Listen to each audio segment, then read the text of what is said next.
Hello, human angel. Thank you for being here. In this week's vlog, we're going to talk about the energetics of self-criticism and how to shift inner judgment into soul power. So, how are you doing out there? There's been a lot of solar activity. There's been, we've heard of earthquakes all over the world. There's just so much going on, not to mention all the pressures in our daily life. So, please be extra gentle on yourself.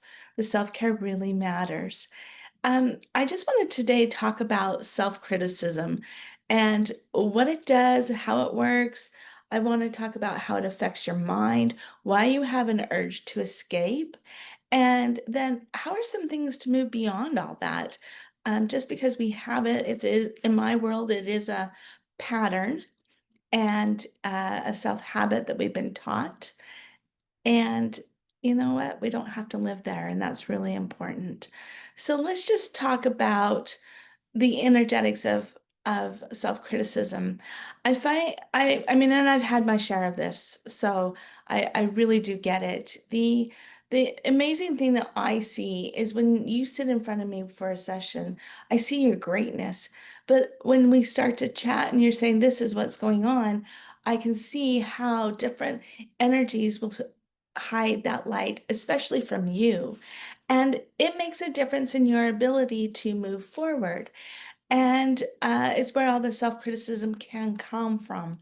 So, from past experiences, past dramas, sometimes I've noticed that some of the uh, experiences people are having are not even theirs, they're from their lineage. I mean, it can come down, I've seen it 20 generations sometimes. It can be a long line of uh, behaviors that are in the DNA even. And so with that, it's let's talk about how what kind of where you go and what you do when we have this. I mean, we all do it, but you're in it, and if you're looking to change that, to shift it so you can start thinking more positive and having better days, this is a great place to start. So, first of all, the energetics of self-criticism really gets your mind going. It takes you out of your heart, it pulls you into your mind. And when we're in our mind, we're going 100 million miles, and it takes us even deeper. The other thing that I notice about self-criticism is you're disempowering yourself. So, as you're saying, this is all the things I did wrong, instead of looking at what you have done right, it makes it really hard for you to find a way out. So that's a big piece. It just kind of like takes out all your empowerment, your ability, capability, all those words that create a really strong self-confidence, self-worth experience in your life. And so with that, it is really important to realize when you are in self-criticism. You'll notice sometimes that the body will get tight. You'll kind of come in. You'll notice that there could be heaviness in your heart. Self-criticism can show up in all kinds of ways. It can make pressure in different parts of the body. It's all just self-criticism, but it's our body reacting to the chemicals of negativity, and then we are literally getting smaller and smaller. So, what does it do for your mind? Let's talk about that one. When you're in self criticism, you're bringing in a whole string of negativity. You're bringing a whole string of thoughts that the mind loves to grab onto, wants to find some control over the situation, and it doesn't allow you to find solutions because you're going to get stuck. It creates a stuck feeling in and creates a monkey mind. Well, solutions aren't in the head in my world. Solutions come from when you open up, get out of your head, you open into your heart so that you expand that magnetism to come to you and bring you solutions. And it's working with the mind for what you do want instead of going where you don't want to when you are in a place of negativity, then the heart has to close down. When we're in a place of feeling good about ourselves, the heart can open up. And then to me, it opens you up to the divine where all the answers are anyway that they can bring to you that you're looking for. There's your solutions. So it does really affect the mind and it affects your ability to see how good you are.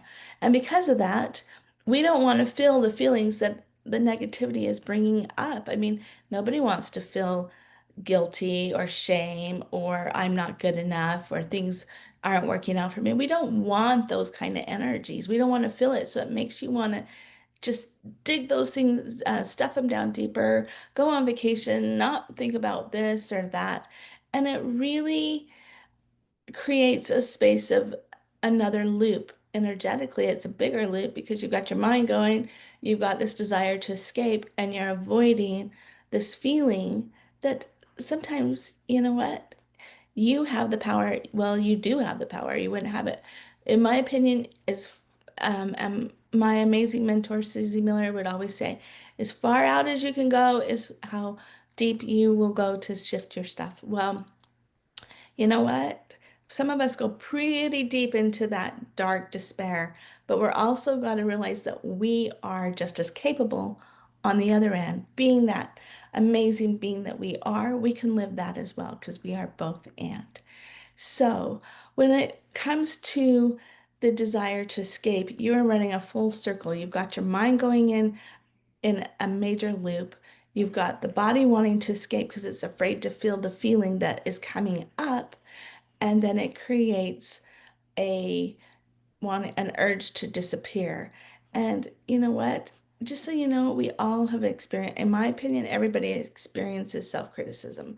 I think it's a very big habit on this planet. And yeah, it'd be nice to have let the world be move to a place of self-love first and then shift it and not have so much self-criticism.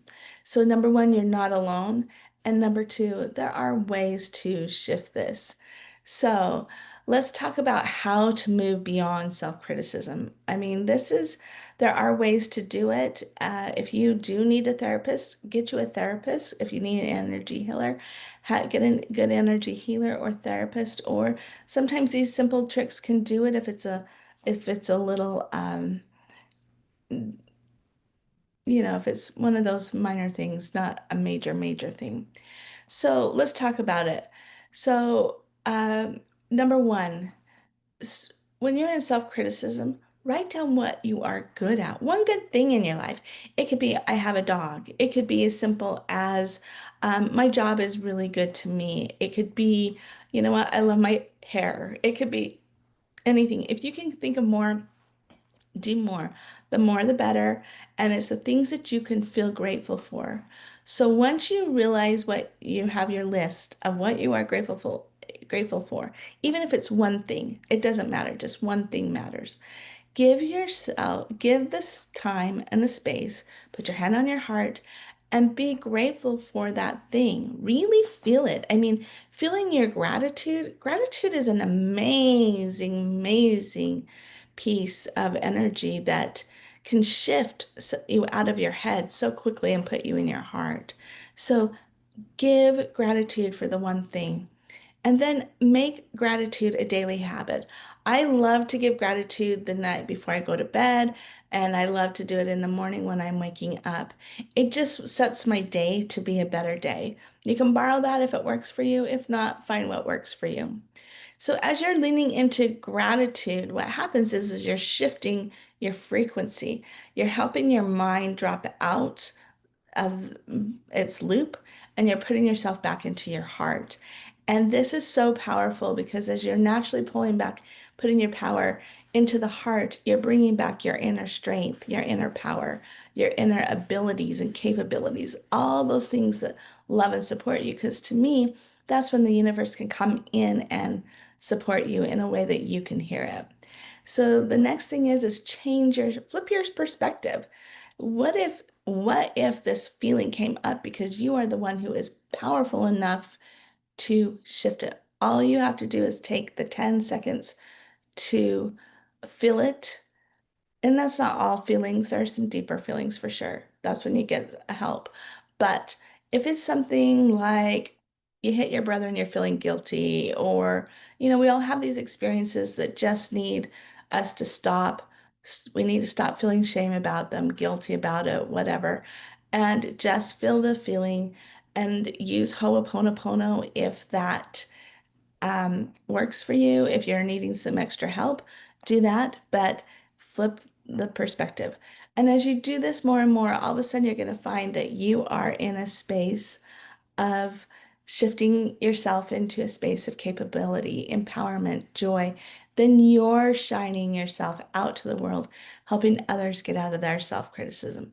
You really do matter. If you do it, I do it, and your friends do it, and not my friends do it, all of a sudden we're creating a little movement of peace and joy on this planet. It's not just, and it's just us one at a time helping each other become greater and better and seeing their magnificence. So, I just wanted you to know that when you move yourself in closing about this, so self-criticism to me is a learned behavior. It turns into a habit. We want to get out of those habits and get into self-empowerment more instead of self-criticism. And the easiest and fastest way I know how to do that, instead of looking what's wrong in life, what is right, and being grateful for it, it shifts everything with it shifts everything with a lot more ease than we really think it can. Anyway, I hope this video helps you. If you would love to have a private session with me to see what I can help you clear, please go to my website at SharonHall.org, and I will see you next week. Wishing you a great week. Bye.